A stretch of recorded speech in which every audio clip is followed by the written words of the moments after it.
श्रीराम जय जय राम।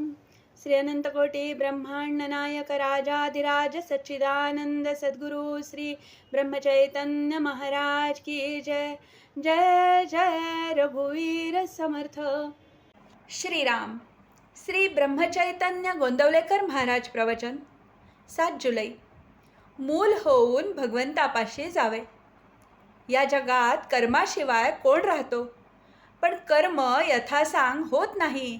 याचे कारण आपण कर्म कशाकरिता करतो याची जाणीवच होत नाही आपल्याला। अधिष्ठानाशिवाय कर्म साधत नाही।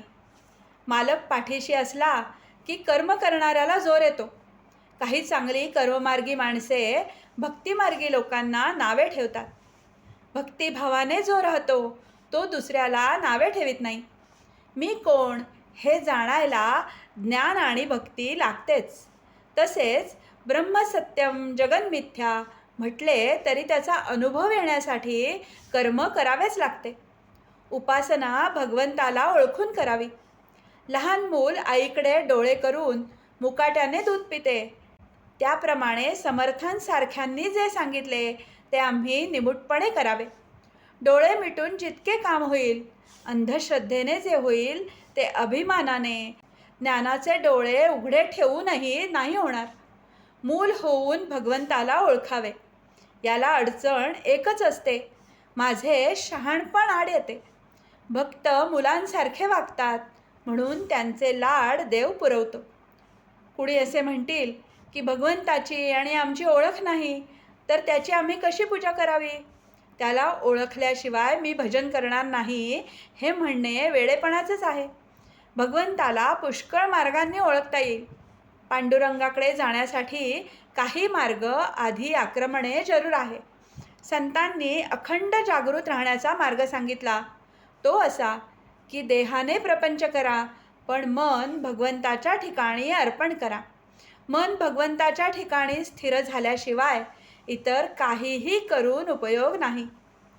ध्येय सत्य असल्याखेरीज चित्ताची स्थिरता होत नाही। पण सत्य अशा ध्येयावर अगोदर पूर्ण श्रद्धा पाहिजे। प्रपंचात जशी प्रेमाची गरज आहे तशी परमार्थात श्रद्धा पाहिजे। देव माझा आहे असे म्हणण्याऐवजी मी देवाचा आहे असे म्हणावे, म्हणजे श्रद्धा उत्पन्न होते। समुद्राचा तरंग असतो, तरंगाचा समुद्र असतो असे नव्हे। साधनात निश्चितपणा असेल तर त्यात समाधान आहे, म्हणून साधन श्रद्धेने करीत जावे। जशी श्रद्धा तशी फळे। आपण भगवंताच्या स्मरणात निर्धास्त असावे। प्रपंचात कधीच धीर सोडू नये। ज्याप्रमाणे मुंग्यांची राणी जागेवरून हलवली की तिच्या मागे असणाऱ्या हजारो मुंग्या तिच्याबरोबर नाहीशा होतात, त्याप्रमाणे एक देहबुद्धी काढून टाकली की आपल्या मनात उठणारे हजारो संकल्प नाहीसे होतात। या देहबुद्धीच्या पलीकडे गेल्यावर जे ज्ञान होते त्यालाच आत्मज्ञान म्हणतात। असे आत्मज्ञान झाल्यावर जे पूर्ण समाधान मिळते तेच खरे भगवंताचे दर्शन होय। आजचे बोधवचन। भक्तिमार्ग हा प्रेमाचा मार्ग आहे।